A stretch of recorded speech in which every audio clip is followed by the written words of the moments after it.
dia ucapkan la ilaha illallah, dia yakini sampai dia bawa sampai mati, kemudian dia ucapin la ilaha illallah, la yas'alullahu lahu an dzambin wahid. Satu pun dosa yang pernah dia lakuin tidak ditanya oleh Allah Subhanahu wa taala. Masya Allah. Itu dahsyatnya la ilaha illallah. Jadi orang itu kalau membawa la ilaha illallah, dosa segede apapun kita ini nanti di akhir ayat di hari kiamat tidak ditanya sama Allah, satu pun tidak ditanyain. Masya Allah. Padahal kalau ditanya kita malu sama Allah. Coba ya, kita ditanya sama Allah pasti malu tentang kesalahan kita, tentang dosa-dosa kita. Yang sering kita umpet-umpetin, rahasia-rahasiain itu Allah ungkap semua, kita akan malu. Tapi orang yang lazim selalu mendawamkan la ilaha illallah sampai dia itu wafat la ilaha illallah, itu semua nggak ditanya sama sekali oleh Allah Subhanahu wa taala. Makanya mudah-mudahan nanti kita meninggal ucapan kita la ilaha illallah. Nah, biar biasa ucapin bagaimana? Ya biasain. Ya, biasain ucap la ilaha illallah, la ilaha illallah, la ilaha illallah. Minimal sehari semalas-malasnya kita baca 40 kali, semalas-malasnya. Ya 40 kali Bapak sambil jalan sini-sini udah selesai. Gak perlu duduk Pak, gak harus duduk berdiri pakai koko, pakai kain juga. Ya kelamaan di merokok kita Pak Haji. Ya merokok mas setengah jam bisa kita. Paling kopinya panas terus. Ya, ada kopi nggak Pak?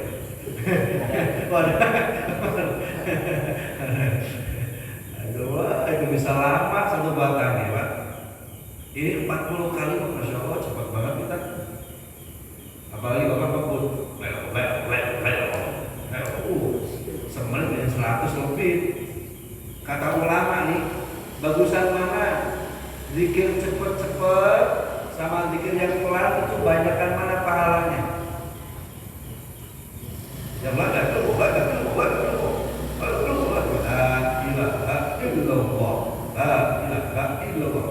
Banyakan mana pahalanya? Hah? Banyakan yang cepat, kan jumlahnya beda. Pahalanya beda.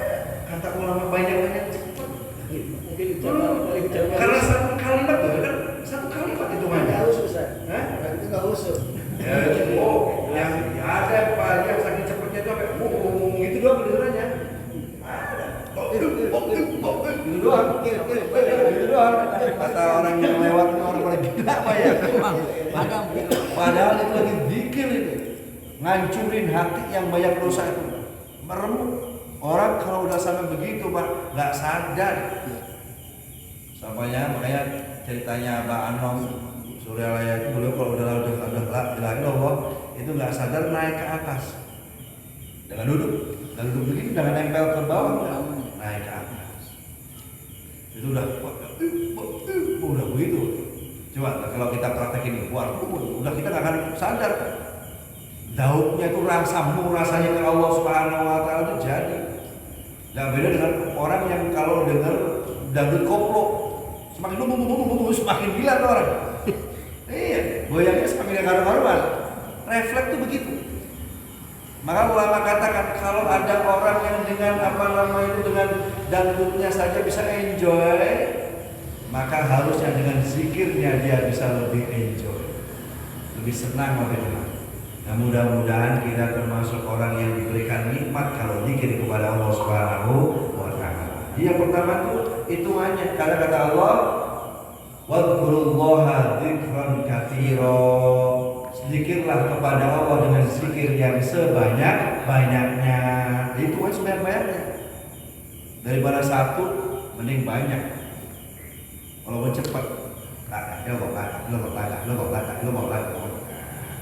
nanti aturannya tuh ada tuh. Ada yang bacanya harus pelan karena enggak tulang alif fathah la, jangan baca la.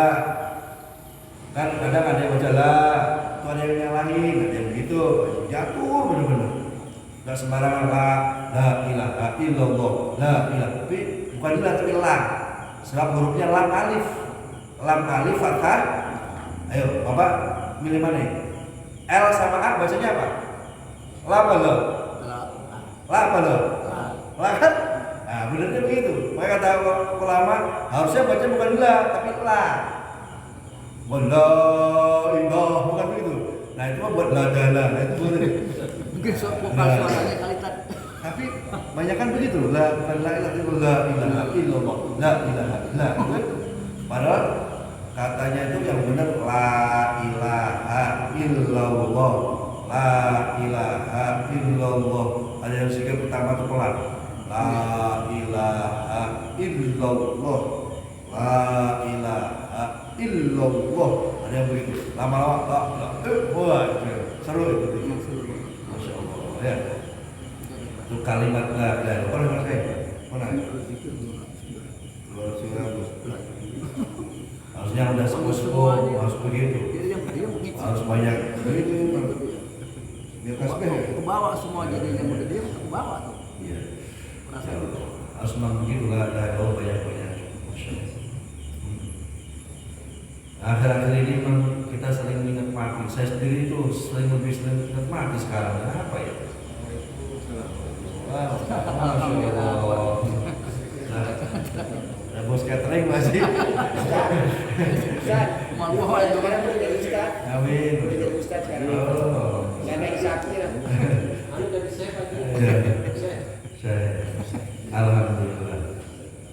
Ini luar biasa. La ilaha illallah. Jadi orang mengucap la ilaha illallah sampai ia bawa mati dan dia bisa mengucap la ilaha illallah walaupun pernah berbuat maksiat 1000 tahun, segede apapun dosanya, satu pun tidak ditanya oleh Allah Subhanahu wa taala. Makanya nih, kan kata Rasulullah tuh, ajarkan anakmu la ilaha illallah. Kalau bisa anak itu yang pertama kali mengenali kalimat la ilaha illallah itu dari lisan kita sendiri, Pak. Ayo, nah, la ilaha illallah, la ilaha illallah. Kebayang nggak? Kalau anak itu kemudian bisa mengucap la ilaha illallah dari lisan kita, dia tahu la ilaha illallah, terus dia terus hidup sampai tuanya, dia mengucap la ilaha illallah, kayak apa untungnya kita? Itu anak tahu dari kita, dia mau baca juga kalimat la ilaha illallah, kita pasti akan mulia dalam kemuliaan surga Allah Subhanahu wa taala.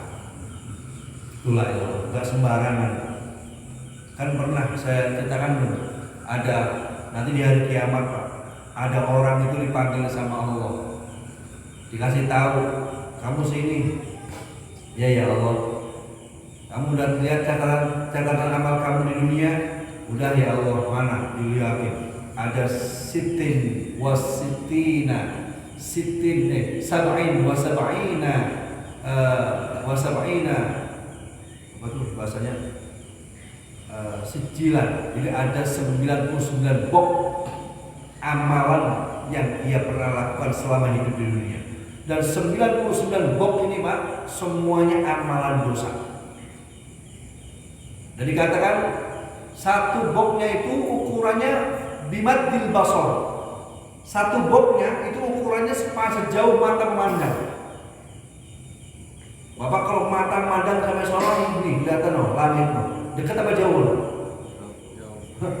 Bisa mengukur langit nggak?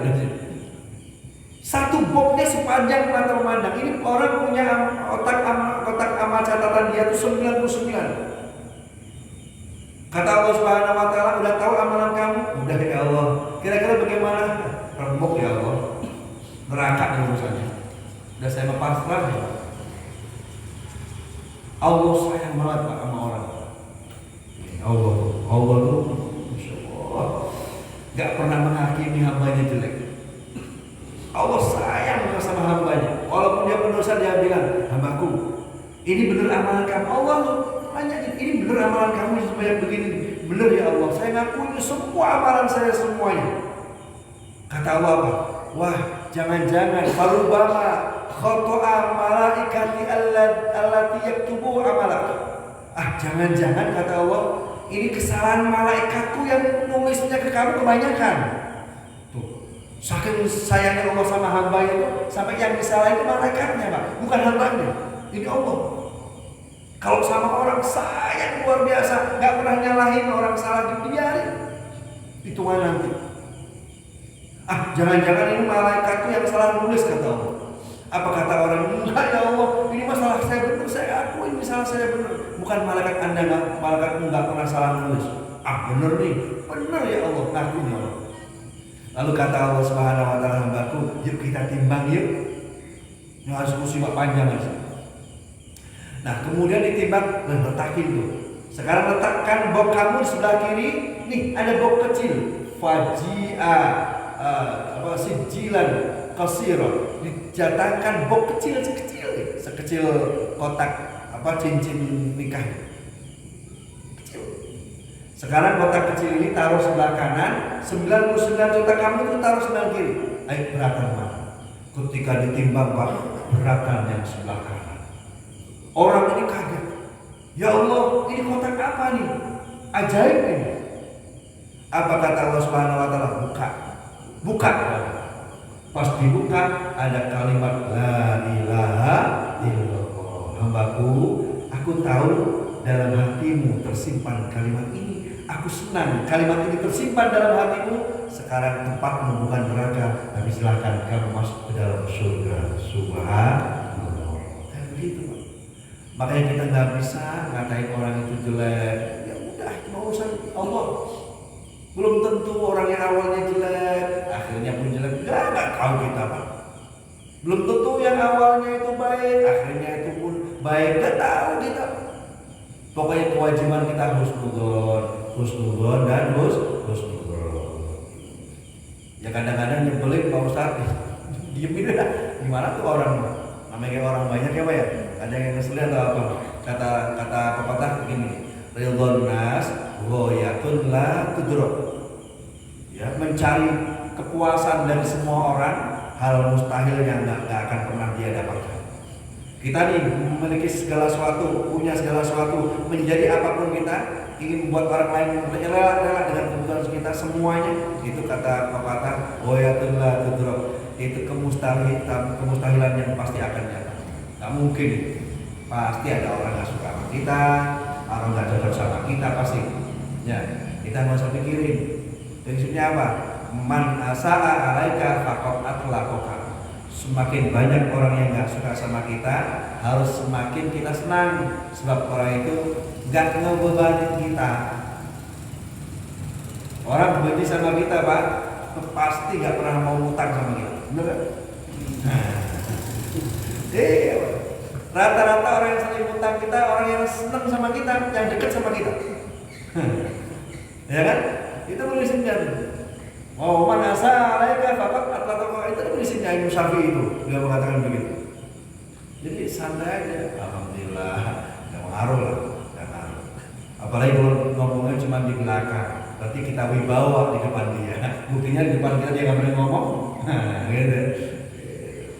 Nih, itu rahimahumullah, santai aja. Ini Allah tuh maha mengetahui, sehingga kalimat la ilaha illallah yang sering kita lupakan atau mungkin sering kita remehkan itu luar biasa berada, sangat luar biasa, bukan sembarang kalimat. Bayang nggak nih kalau kalimat ini menempel di hati kita, lalu menempel di hati istri kita, menempel di hati anak kita. Oh, beruntungnya kita punya keluarga kok hatinya tempelannya kalimat la ilaha illallah. Cuman kita ini gara-gara itu sering lupa, Pak. Ya, Pak. Kan saya katakan, kalau ada mobil apapun mobil, selalu ditulis mereknya di mobil. Ya Pak Haji ya, Pak Haji yang paham mobil lah. Kalau mobil itu dari Toyota, pasti ada tulisan Toyota. Kalau dari Mitsubishi, ditempelin Mitsubishi, ya kan? Kalau dia tuh dari Suzuki, ditempelin Suzuki. Honda, ditempelin Honda. Pasti. Maka namanya Agia, Ayla, Innova, semua ditempel-tempelin. Ya. Kalau mobil-mobil aja itu ditempel-tempelin sampai segitu dahsyatnya, ya. Masa kalimat yang hebat nggak mau kita tempelin dalam hati kita? Kan pertanyaan begitu. Bahkan ada orang yang mobilnya namanya itu hilang, Pak. Beli, Pak, nama doang.